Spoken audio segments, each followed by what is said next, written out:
नमस्कार, 1 बजे की बुलेटिन में आपका स्वागत है। मैं हूं उमाशंकर सिंह और हमारे साथ हैं जिग्नेश मेवानी। ये ऐसे एक विधायक हैं जो कि तकनीकी तौर पे निर्दलीय विधायक हैं लेकिन कांग्रेस के साथ जुड़े हुए हैं और इन्होंने 18 तारीख को एक ट्वीट किया जिसके आधार पर 19 तारीख को इनकी गिरफ्तारी हुई। असम पुलिस ने गिरफ्तार किया, गुजरात से इनको लेकर असम ले जाया गया और उसके बाद की आगे की कहानी इन्हीं की जुबानी सुनते हैं। क्या कुछ हुआ, ट्वीट में आपने क्या लिखा और क्या आधार बना आपकी गिरफ्तारी का? गुजरात में 3 जगह पर दंगे हुए। माननीय प्रधानमंत्री जो खुद गुजरात से है वो गुजरात आने वाले थे, तो मैंने उनको अपील किया अपने ट्वीट के जरिए कि प्लीज आप जब गुजरात आ रहे हो और चूंकि आपने महात्मा का मंदिर भी बनाया है गुजरात के गांधीनगर में, तो शांति और अमन लोग बनाए रखे, उसका अपील करें।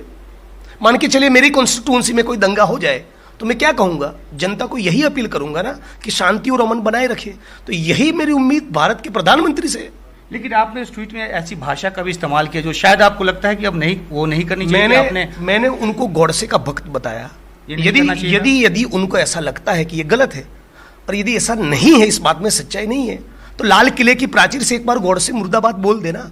आज न्यूज चैनल्स में सारे जो भी उनके प्रवक्ता एक बार कह दे गॉडसे मुर्दाबाद। वो तो ट्विटर पर हैं, आपने शांति की अपील की बात की। सुनिए, वो तो ट्विटर पर गॉडसे जिंदाबाद ट्रेंड करवाने वाले ये लोग हैं। ये तो और मैंने पद पे बैठे हैं। मैं सिर्फ इतना जानना चाहता हूं कि आपको लगता है कि वो भाषा गलत थी या अभी भी आप उस पे? इसमें एफआईआर कहां बनता है? Where is the offence? मैं बतौर लॉयर कह रहा हूं, शांति और अमन का अपील करना ये गुनाह है क्या इस देश में? अच्छा, आपकी गिरफ्तारी के बाद फिर आपको असम की पुलिस गुजरात से लेकर गिरफ्तारी भी किस प्रकार से? रात को 12 बजे मुझे उठाया, मानो मैं कोई गैंगस्टर हूं। मेरी असेंबली के स्पीकर को पता नहीं है, मुझे एफआईआर का कॉपी नहीं दे रहे, कौन से चार्जेस लगाए वो नहीं बता रहे, मेरे फैमिली से बात करने नहीं दिया, मेरे वकील से बात करने नहीं दिया। इतना क्या है भाई आपको? आप 41D के तहत मुझे नोटिस दे सकते थे कि इस प्रकार के ट्वीट के बेसिस पे एफआईआर हुआ है। क्या कहना है? मैं जवाब देता, कोऑपरेट करता, आज भी कोऑपरेट कर रहा हूं। लेकिन जब असम में आपको जमानत दे दी गई, फिर कितनी देर के बाद तुरंत गिरफ्तार? तुरंत मैं जैसा ही ये केस खत्म हुआ, मुझे बेल मिला, इमीडिएटली जेल के अंदर से ही प्रोडक्शन वारंट लेकर आ गए।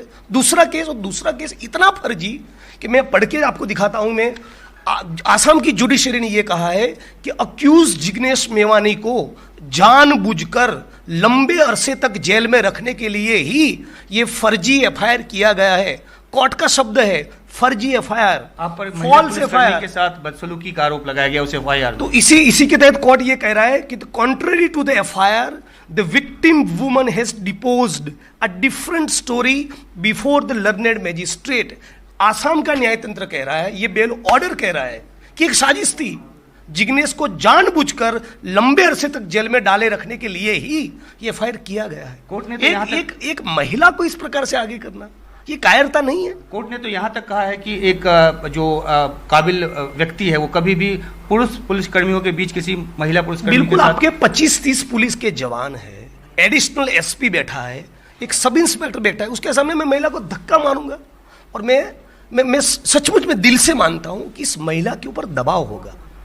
ये जो कोर्ट का सुनिए खिलाफ वो हाई कोर्ट में जाने की बात कर, ये कोर्ट का जो ऑब्जर्वेशन है ना, वो मेरे लिए ग्राउंड बन सकता है उस महिला के खिलाफ क्रिमिनल डेफेमेशन 120B का कंप्लेंट करने का। मैं जेनरोसिटी दिखाकर नहीं करूंगा, क्योंकि मैं सचमुच ईमानदारी से कह रहा हूं, मैं मानता हूं कि उसके ऊपर कोई दबाव होगा, लेकिन इस प्रकार की चीप और इस प्रकार की मीन हरकत करना ये ठीक है? आसाम की सरकार 2500 किलोमीटर दूर बैठे किसी विधायक को टारगेट करके आसाम की जनता को क्या दिला रही है? क्या अचीव किया आपने भाई?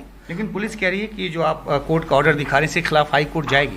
तो जाए ना, हाई कोर्ट जाए, सुप्रीम कोर्ट जाए, हाई कोर्ट भी उनको सवाल पूछेगा ना।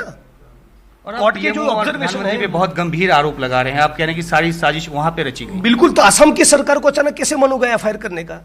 चूंकि मैंने पीएम साहब के खिलाफ ट्वीट किया था, चूंकि वो ये हजम नहीं कर पाए, एक दलित का लड़का, एक युवा मेरे खिलाफ सवाल करेगा, ये उनका जो एटीट्यूड है, उसी के चलते बदला लेने की भावना से विथ वेंडेटा पॉलिटिक्स उन्होंने मेरे खिलाफ ये फर्जी एफआईआर किया है। वरना असम की सरकार को क्या मन? लेकिन गुजरात में भी तो उनकी सरकार है, जब बदले की कार्रवाई वही सवाल है, तो वहीं पे कर ले। तो वही सवाल है कि गुजरात के अंदर दंगा नहीं हुआ मेरे ट्वीट करने से, बीच में राजस्थान में नहीं हुआ, मध्य प्रदेश में नहीं हुआ, झारखंड में नहीं हुआ, उड़ीसा में नहीं हुआ, असम में माहौल खराब हो जाएगा। कुछ भी कहानी बना रहे हो। और फिर ये पूरा महिला वाला केस, आपने अभी एक बात कही है कि आपकी गिरफ्तारी के पहले ही, यानी एफआईआर के पहले ही टिकट बुक करा लिया गया था। हाँ, ऐसा हो सकता है, क्योंकि 19 तारीख को एफआईआर हुआ, 19 तारीख को ही पुलिस वहां गई गुजरात। इतना सेंस ऑफ अर्जेंसी क्यों? मुंद्रा के पोर्ट पे 1,75,000 करोड़ का ड्रग्स पाया गया, वहां तो कोई सेंस ऑफ अर्जेंसी नहीं दिखाते। एक बार भी आप गौतम अडानी साहब की इंक्वायरी नहीं करते। 22 एग्जाम का पेपर लीक हुआ, कोई जांच नहीं। एक भाजपा की दलित महिला ने भाजपा के सिटिंग मंत्री के खिलाफ गुजरात में बलात्कार का इल्जाम लगाया, कोई जांच नहीं हो रही है। महिला पत्रकारों को लगातार टारगेट करने के लिए भाजपा ने एक प्रकार के कम्युनल स्टार्टअप लॉन्च किया है। लगातार वो महिलाओं को गाली देते हैं, पत्रकारों को गाली देते हैं, उसमें कोई जांच नहीं होती। कोई कहता है कि गोली मारो सालों को, नो इन्वेस्टिगेशन, नो एफआईआर।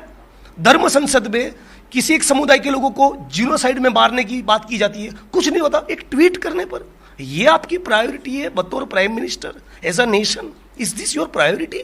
आप सीधे तौर पे प्रधानमंत्री और पीएमओ को कह रहे हैं। बिल्कुल, उनके बिना कौन करेगा? असम की सरकार को क्या रुचि गुजरात के एमएलए को टारगेट करने में? असम की सरकार को क्या रुचि? आप मान के चलिए आप सीएम है, आप अपने स्टेट में इतना बवाल मचाना चाहेंगे तो कौन आपको कह रहा है?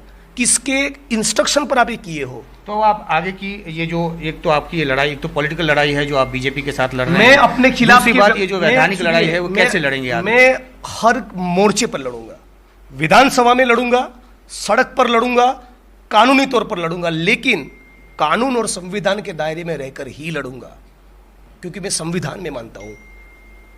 आपने 3 मांगे मांगी है जिसमें कि मुकदमे वापस लेने की बात है। बिल्कुल, क्योंकि मैं अब गुजरात और देश की जनता को भी ये कहना चाहता हूं, ये ट्वीट करना तो बहुत ऑर्डिनरी, बहुत मामूली बात है, लेकिन ये 1,75,000 करोड़ का ड्रग्स जो मुंद्रा के पोर्ट पे आ रहा है, हमारी रगों में खून के बजाय नशे को भरने की साजिश हो रही है। और एक बार भी गौतम साहब की इंक्वायरी न हो, उनको सवाल न पूछा जाए। 22 एग्जाम का पेपर लीक हुआ, उसमें कोई एसआईटी का गठन ना हो।